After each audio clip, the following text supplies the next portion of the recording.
पाप और पुण्य नैतिक कहानी। किसी एक गांव में रमन नाम का एक चोर रहा करता था। वो पास के जंगलों से गुजरने वाले रास्तों पर आने जाने वाले मुसाफिरों को चाकू की नोक पर लूट लिया करता था। कभी कभी खतरा महसूस होने पर वह उन्हें मारने से भी कतरता नहीं था। उसका एक छोटा सा परिवार था, जिससे उसकी पत्नी, एक बेटा, एक बेटी और उसका बूढ़ा बाप रहा करता था।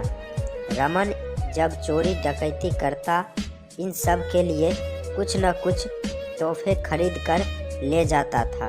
उसका पूरा परिवार भी जानता था कि वह जो सारी चीज़ें और पैसे लाता है वह चोरी और डकैती के होते हैं। एक दिन रमन ने एक बूढ़े आदमी को लूट लिया। वह बूढ़ा आदमी रमन के आगे बहुत गिड़गिड़ा या उसने रमन से कहा कि यह पैसे वह उसकी बेटी की शादी के लिए दूसरे गांव से उधार लाया है। कृपया करके वह इन्हें ना लूटे, वरना वह अपनी बेटी की शादी नहीं करा पाएगा। लेकिन रमन को इस बात से कोई फर्क नहीं पड़ता था, इसलिए रमन ने उस बूढ़े आदमी को धक्का मार दिया और उसका सारा पैसा छीनकर अपने घर लौट आया। घर पहुंचने पर रमन के पिता ने उससे पूछा कि आज कहां से आ रहे हो।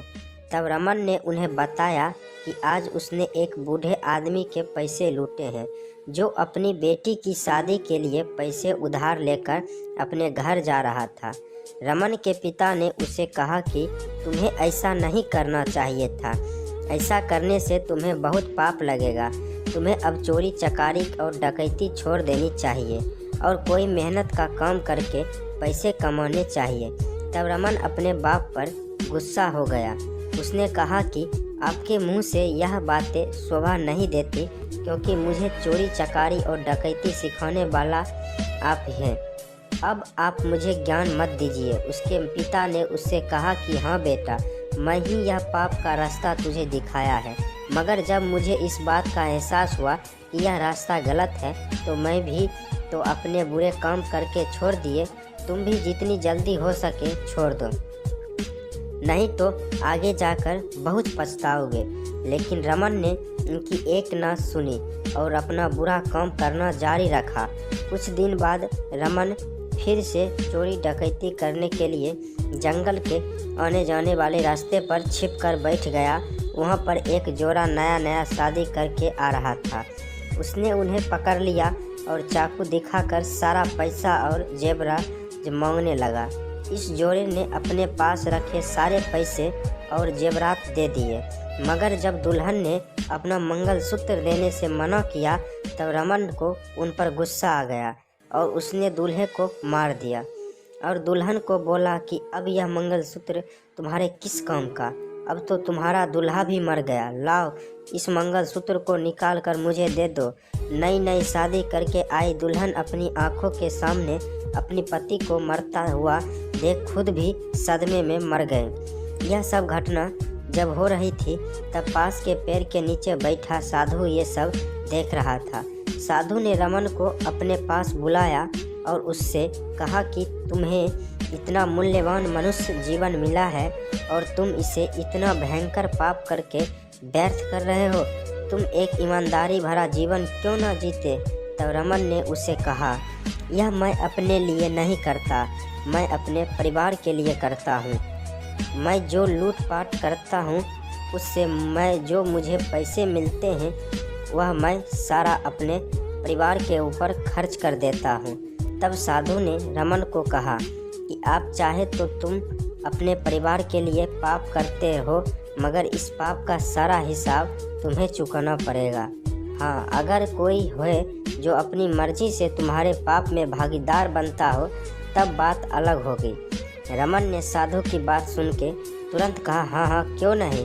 मेरा पूरा परिवार मुझसे बहुत प्रेम करता है और वह सभी जरूर मेरे पाप में भागीदार बनेंगे। आखिरकार मैं यह सब उनके लिए ही तो करता हूँ। साधु ने रमन से कहा कि हो सकता है यह तुम्हारा भ्रम हो। इस बात को स्पष्ट करने के लिए तुम्हें अपने परिवार से एक बार पाप की हिस्सेदारी लेने के लिए पूछ लेना चाहिए। रमन को साधु की बात पर विश्वास नहीं हुआ, लेकिन उसने सोचा कि एक बार पूछने में क्या जाता है।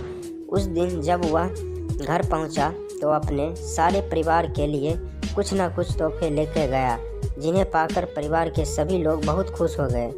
उसने सबसे पहले अपने पिता से पूछा कि क्या आप मेरे पापों में भागीदार होंगे। पिता ने उससे कहा कि बेटा, मेरे खुद के ही इतने सारे पाप हैं जिनका पछतावा मैं अब तक कर रहा हूँ। भला मैं तुम्हारे पाप में भागीदार कैसे बनूँ? और वैसे भी मैं तुमसे यह काम छोड़ने के लिए तो पहले से कह रहा हूँ। बाद में रमन अपनी पत्नी और बच्चों के पास गया। अपनी पत्नी और बच्चों से भी यही सवाल किया कि आप क्या वह उसके पाप के भागीदार बनेंगे।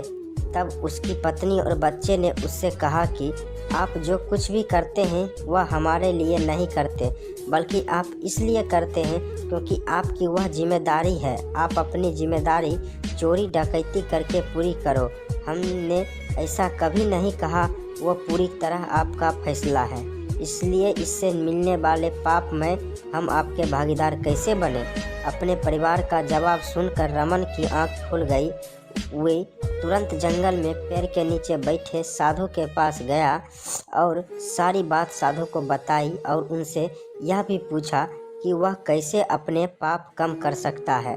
साधु ने उससे कहा, अपने सारे बुरे काम तुरंत बंद कर दो और तुम्हारे पास जो कुछ है, तन मन या धन, उन सब से अच्छाई के काम करना शुरू कर दो, जिससे तुम्हारा पाप धीरे धीरे कम हो जाएगा। और उस दिन से ही रमन ने सारे बुरे काम बंद कर दिए और अच्छाई के काम में लग गया।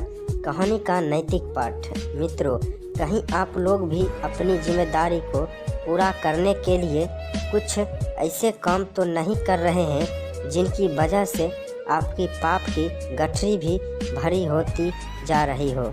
याद रखिए, आप जो भी कर्म करते हो उससे मिले वाला पाप और आप चाहकर भी किसी के साथ नहीं बांट सकते। इसलिए रुकिए, सोचिए, समझिए और अपने कर्मों को उसी हिसाब से कीजिए। तो दोस्तों, ये कहानी मेरा कैसा लगा कमेंट करके ज़रूर बताइए। अगर अच्छा लगा होगा तो हमारे चैनल को सब्सक्राइब करना ना भूलिए और वीडियो को लाइक शेयर ज़रूर कीजिए। फिर मिलते हैं अगले वीडियो में।